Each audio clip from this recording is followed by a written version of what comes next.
Merhaba, günaydın. Bugün sabahdan geldiği için çok teşekkür ederim. Ben Yoshinori Moriwaki. 1990, Japonya'dan Türkiye'ye geldi.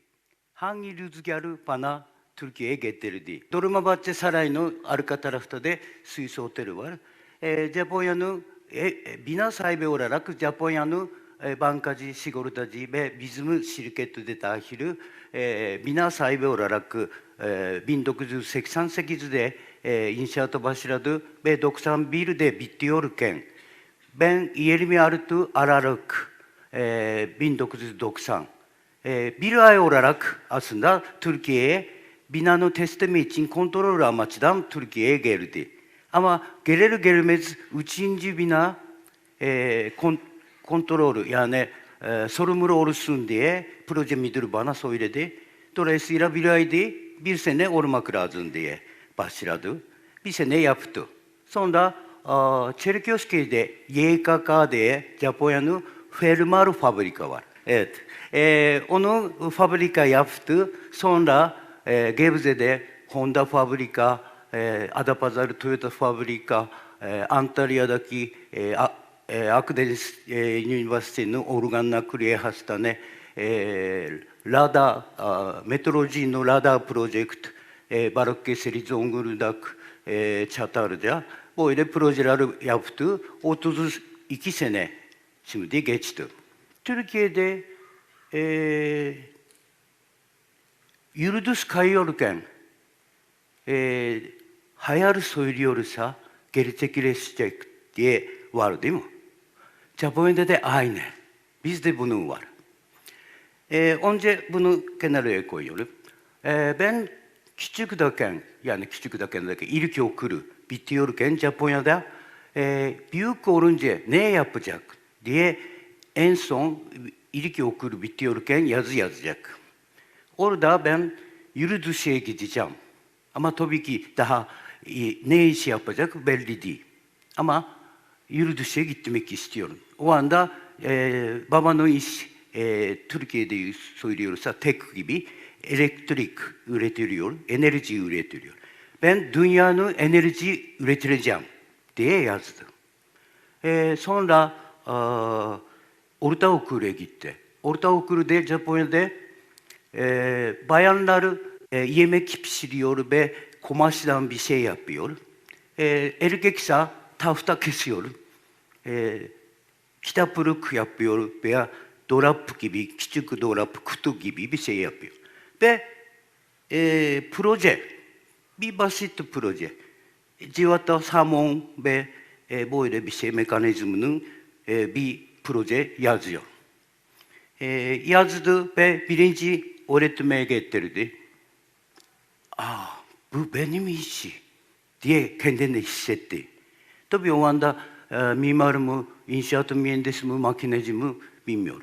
Ama babanın elektrik işi, yani göremiyor için ben yok elektrik değil diye düşündü. Sonra araştırdı. Tabii şimdi cep telefonundan siz kolayca araştırabilirsiniz. Ama ben küçükteyken böyle yok. Yani sözlük, çok büyük sözlük. Bir dolap tamamen sözlük var. Onun tek tek bakıp araştırdı. Ve sonucu mimar olmak istiyorum diye düşündü. Ve mimar olmak için ve yurt dışında çalışmak için nasıl yapmak lazım? Araştırdı ve sonra bir büyük kağıtıya, yani bir cütte kadar büyük kağıtıya yazdı. Ne yapmak lazımdı yazdı.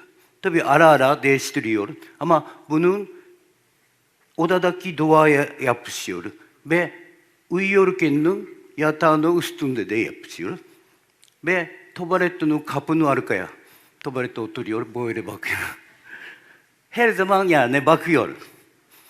Kendine hayal olmak için, yani yurt dışında inşaat, yani mimar olmak için ne yapmak lazımını yazıp her zaman bunu düşünüyordu.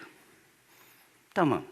Ondan sonra şimdi bu yıldız kayma için dönüyorum. Normalde insan yıldız kaymaya başladı. Ha, yıldız kaymaya başladı. Ben ne söyleyeceğim? O zaman artık yıldız gidiyor değil mi? O anda düşünüyorsa. Çoğu insan yıldız kaymaya başladığı daken söylemiyor. Söylemiyorsa tabii ki gerçekleşmiyor. Ama mesela ben kendine yıldız'a gitmek istiyorum, mimar olmak istiyorum. Hemen yıldız kaymaya başladı. Yıldız'da mimar söyleyebilir. Ve zaten kendine her zaman böyle düşünüyorsa, insanın güç var. İnsan düşünebilir konusa, mutlaka yapabilir, gerçekleşebilir. Ne kadar zorsa da. Tabii ki zaman da lazım. Ben de sonuna kadar daken, ben şimdi yaş olarak biraz genç gösterebilir ama ben 67 yaşındayım. 60'ya kadar bir çizgi, Japonya'da bir çizgi var. O çizgiye kadar ben bunu gerçekleşti diye söyleyebilirim. Tabii Japonya'dan Türkiye'ye geldi ve yürüdü. Tabii arada Bulgaristan'a gitti, Tayland'ın yanındaki Laos'a gitti. Biraz kısa var ama sonucu çoğunun Türkiye'de. Şimdi Türkiye'de tabii sade kendine şirketi değil, Japonya yurt inşaat şirketleri derneği Türkiye Genel Sekreteri de yapıyor için Osman Gazi içinde ve Marmaray'daki de tabii Japonya grubu olarak aynı Japon grubu ama başka şirketi de ama derneğinin Türkiye Genel Sekreteri olarak ara ara gidiyordu, denetiyordu. Ve Mecidiyeköy'deki bir adı o E5 üstünde var. Orası özellikle mevcut koronu kesip sismik izolatör, şimdi depremden sonra siz de sismik izolatör diye kelime duydunuz. Yani depremine karşı iyi çalışıyor ve yukarıda sıkıntı olmayacak. Yani magnitudo 7.5 deprem olsa sıkıntı yok gibi güçlendirme yaptı. Birinci köprü, ikinci köprü de dahil. Ve böyle bir mega proje de yaptı. Ve her sene Türkiye, Japonya yürüyüş inşaat şirketleri olarak bunu toplantıda yapıyor. Covid'den dolayı 2-3 sene yapamadım. Bu sene inşallah yapacak. Yani böyle kendine hayal ben gerçekleşti düşünüyorum. Şimdi ben 60'dan sonra yani eskide ben de spor kışı yani kar çok var yerde yaşadığı için buz patan, kayak çok iyi yapıyor. Ama sonra müzik de fazla yapmadı. Ben ofisinin yanında müzik okulu var. Orada baktı çocukları. Ben de keman başladı 60'dan sonra. Piyano başladı, Japon davulu de başladı. Ve spor olarak da tüpürü davuş de başladı. Tüpürü davuş özellikle Gölcük Değmendere'de o deniz kenarı dolgu yaptı. 200 metre ve 2 kilometre. Tam iyi yapmadığı için kaydı 30 metre aşağıda. Ve orası hala şimdi 20 küsürlük sene geçti. Enkazı orada var. Ben onun kendine gözden görmek istedim. Onun için 63 yaşında tüpürü davuş başladı. Şimdi 3 yıldız oldu. 40 metre kadar gidip onun kontrolü yapabilir. Ve şimdi Hatay'a bir ay 2 ay sonra başka hoca ile beraber gidip o şimdi fay hattı Hatay'a kadar kırdı. Hatay'dan sonra denizin içinde veya Kıbrıs'a kadar gidebilir. Yani orası için kontrol yapmak da istiyorum. Japonya ve Türkiye'nin dostluk siz soruyorsa nereye gitmek istiyorum dünyada? Çoğu insan Japonya, sizin ülkeye gelmek istiyorum diye söylüyordu. Siz nasıl? Ben de yani siz Türkiye insanları, Japon insanı çok seviyorum diye söylüyorum. Japon insanı da seviyorum. Bunun kültürü, dostluk nereden başladı? geçen sefer sinemada vardı. Aslında o yönetimci arkadaşı aynı memlekette ve onun oyunun içinde ben de çalıştım biraz. Ondan sonra bunu 1890'da Ertuğrul Gemi Japonya'daki imparatoruna hediye getirip hediye teslim etti ve sonra donuyorken maalesef Japonya'nın sonbaharda fırtınadan battı. 200 yakın kişi kaybetti ama 69 kişi kurtarabildi ve onun bir Japonya'nın adadaki insan çok iyi baktı ve sonra Türkiye'ye geri verdi. Bunu Japon insanları unuttu ama Türk insan unutmadı. 1985'te Tahran'da İran-Irak savaş başladı.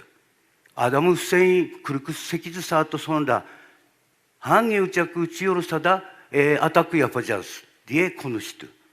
Her ülkedeki insanları kaçmaya çalıştı. Ama Japonya'da bir sıkıntı oldu. Uçak uçamıyordu. O andaki Turgut Özal Başbakan bizim için, bizim mahsur kaldığı 215 kişinin Japon insan için sizin uçakı Japonya için verdi. Orhan kaptan dahil bir başka hostesinin arkadaşlar ara ara ben de onları ile görüşüyoruz, konuşuyoruz. Orhan kaptan maalesef 2013'de kaybetti ama her zaman görüşüyoruz ve o anda Japonlar neden Türkiye uçakını bize verdi? Çünkü 215 kişi Türkiye insan uçağa gelemedi. Onun için kamyondan dondu. 1890'da Ertuğrul Gemi'den bunun için teşekkür ederim anlamından bize yaptı. Bunun sonra biz Japonlar da anladı. Bunun için ben bir Japon olarak siz Türk insana teşekkür ederim söylemek istiyorum. Evet, böyle dostluk başladı. Şimdi ana olarak deprem, siz televizyon depreminden sonra televizyon filminde gördünüz. 2011'in Japonya'nın büyük depreminden sonra Türkiye'deki 64, 81'in 64 ile kadar ben gidip 450 kereden fazla seminer. Dün de Bursa'ya geldi ve 2 yerde seminer yaptı. Eğitimi çocuktan. Türkiye'de bakıyorsa deprem için fazla eğitimi yapmıyor. Ve küçük çocuklar için, çocukları duymasın diye dizi vardı. Onun gibi deprem için çocukları görmesin. Yani tabii ki biz Japonya'da da o kötü durumunu göstermiyor. Nasıl biz çocukları yapıyor? Çizgi filmi gösteriyor. 99'un depremde Depremi Dede diye rahmetli oldu Işık Kara Hoca vardı. Onun çizgi filmi var. Siz de biliyorsunuz. Onu önce gösteriyor, sonra duruyor ve ben birazı anlatıyor. Nasıl bak 3 yaş 5 yaşının çocuklar nasıl bana bakıyor? Bugün böyle size anlatıyor gibi konuşuyorsa tabii çocuklar 2 dakikada oynamaya başlıyor. Ama çizgi film ve onlar ile beraber oyun. Tamam 3 kişiler beraber üçgeni kaçarız diye oyun yapıyor. Öyle yapınca ilkokula gittiğindeki fen de deprem için, dünya için başlayınca bu Japon amca söylediğini bu demek. Böyle iyi anlayacak. Tabii sadece ben değil, başka hoca da aynı. Bu tablo bir ülkede ne kadar depremi geliyor, 5.5 orta seviyedeki depremi, onu gösteriyor. Türkiye'de metrekareden vurup yapıyorsa, Japonya dünyanın 6. Türkiye 17. En büyük depremi için söylüyorsa, magnitudo 7.9 Erzincanlı depremi. Japonya ise 2011'deki Tohoku yani Fukushima'nın depremi. Ama maalesef bunu söylemek lazım. Depremde oru sayısından bakınca Türkiye aniden dünyanın 3. oluyor. Ve bu seferin Kahramanmaraş, Hatay'ın depremde dahil yaparsa 1. de olabilir. Yani bu ne söylüyor? Türkiye deprem ülke ama sayısı olarak çok da değil ve büyüklük de çok da değil. Ona rağmen depremden dolayı insanlığı kaybediyor. Onun için bunu ben her yere gidip bunu özellikle inşaat mühendisi mimarı ile paylaşıyor ve bunun için iyileşme çözmek lazım. Türkiye siz artık depremden sonra gördünüz çok. Türkiye 81 yılının 55 birinci tehlikeli ama 2. 3. var. Eskide 93 tehlikeli bölge diye söylüyordu ama artık başka hocalar ile beraber söylüyor %100 Türkiye tehlikeli bölge. Japonya'da da aynı. Yani biz nereye gidiyorsa da tehlikeli, onun için yani kaçmamak lazım. O yerde çözmek lazım. Ve sıkıntı 18 milyon aşağı yani yapı stok varsa, bina varsa maalesef %50 kaçak yani izinsiz. Bu sıkıntı var. Japonya'da izinsiz diye yok. Yani ilkokulun çocukları tuvalete gitmek istiyorum. Hocam gidebilir mi? Mutlaka izin arıyor. Yani Türkiye'deki insan da yani şirkette de mühendisi de bunu mutlaka aramak lazım. Bunu çözmek lazım diye söylüyorum. Evet, yaşam için bu çok hızlı söyleyeceğim. Bu sefer Kahramanmaraş'ta 99'un depreminde gece ile yataktan deprem diye kalktı ama çok salladığı için üçgene sakladığı gibi oldu. Ve kurtarma ekip bu üçgenden çok kurtarabildi. Ama üçgende tabii ki mutlaka düdük ve su, maske, bu toz çok oluyor için maske değilse de bir bez yani çarşaf da olabilir, kazak da olabilir. Benim yeni hedef olarak, 60'tan sonraki yeni hedef olarak yani Japonya gibi Türkiye'deki insan söylüyor. Japonya'da bina çıkmıyor. Onun gibi yani Türkiye'de de yıkılmaz binalar ve insanları koruyan binalar. Japonya'da deprem olunca dışarıda varsa binanın içine kaçıyoruz biz. Çünkü bina insanı korumak için var. Böyle olmak lazım. Ve en son Türkiye'de, tabii ben 30 sene daha yaşayabilir mi bilmiyorum. Ama 100 yaşında, Japonya'da ortalama 100 yaş. Onun için 100 yaşında yaşayabilirse onu yapmaya çalışacağım. Ve en son Meksika'daki insan, biz Türkiye gibi bina çökmüyor, binaları yapmaya çalışacağım diye Meksika veya Kolombiya'daki insan söyleyecek kadar Türkiye'deki bina sağlam yapmaya çalışmak istiyorum. Bu benim büyük hedef. En son olarak böyle olunca ne mutlu Türkiye'de diyene. Evet, sonuna kadar dinlediği için çok teşekkür ederim.